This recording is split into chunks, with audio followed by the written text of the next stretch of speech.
इस सिलसिले में नीतीश कुमार को, तेजस्वी यादव को और देश के वजीर आजम नरेंद्र मोदी को, तीनों को बिहार की जनता से माफी चाहनी चाहिए। और तीनों पार्टीज ने मिलकर बिहार की जनता को जो बातें की हैं और जो वादे किए थे और अपनी पॉलिटिकल आइडियोलॉजी की बात की थी, उन सब तीनों ने मिलकर बिहार की जनता को एक बहुत बड़ा धोखा दिया है। और यकीनन इसमें सबसे बड़ा रोल है नीतीश कुमार का। नीतीश कुमार कल तक हमको गाली देते थे कि ओवैसी बी टीम है। अब नीतीश कुमार को शर्म नहीं आती उसी जगह पर जाकर बैठने के लिए जहां पर हम पर इल्जाम लगाते थे। और नीतीश कुमार ने पॉलिटिकल अपॉर्चुनिज्म कहना तो अंडरस्टेटमेंट होगा, उन्होंने हर चीज का रिकॉर्ड तोड़ दिया है और कोई उनकी बात का न एतबार है न भरोसा है। मैं शुरू से कह रहा था कि नीतीश कुमार फिर से बीजेपी में जाएंगे, मगर लोग हमारी बात को यकीन नहीं कर रहे थे। अब हम तेजस्वी यादव से पूछना चाह रहे हैं कि बताओ कैसा लग रहा है आपको? अभी आपने हमारे 4 एमएलएस को तोड़ा था, अब आपको कुछ दर्द हो रहा है सीने में? तकलीफ हो रही है आपको अपने भेजे में? अब आपको मालूम हो रहा है कि जो खेल आप हमसे खेले थे वही खेल आपसे हो गया। और तेजस्वी यादव और उनकी पार्टी धोखा दी है। 2 मर्तबा नीतीश कुमार को उन्होंने मुख्यमंत्री बनाया। बताइए अब क्या हासिल हुआ आपने? बीजेपी को आपने सत्ता दे दी। नीतीश कुमार तो सिर्फ अभी तो नाम के मुख्यमंत्री रहेंगे, हुकूमत चलेगी बिहार में आरएसएस की और नरेंद्र मोदी की। हम तो यही चीज को रोकना चाह रहे थे।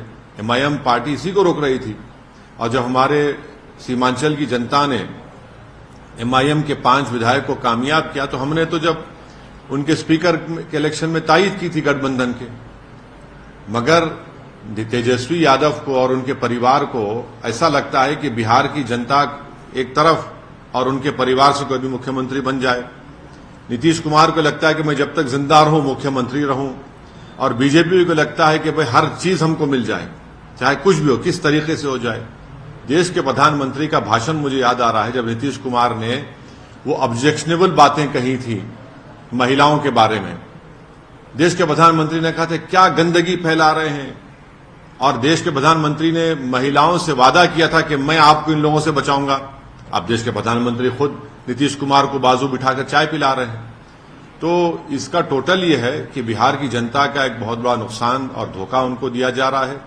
बिहार में डेवलपमेंट रुक चुका है, अफसरशाही बढ़ चुकी है, और हम तो शुरू से सीमांचल की लड़ाई लड़ते आए, लड़ते रहेंगे।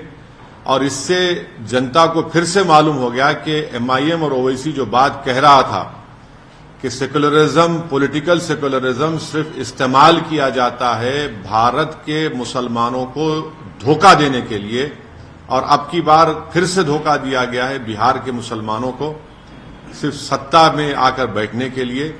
मैं उम्मीद करता हूं कि न सिर्फ बिहार बल्कि पूरे देश के जो अल्पसंख्यक समाज, मुसलमान और जो हमारे सेकुलर जहन रखने वाले हिंदू, ओबीसी और दलित भाई हैं, वो देखेंगे इन चीजों को कि कैसे सेकुलरिज्म के नाम पर चुनाव में तो वोट लिया जाता है और उसके बाद फिर आपके वोट को ले जाकर आरएसएस और मोदी के झोली में रख दिया जाता है।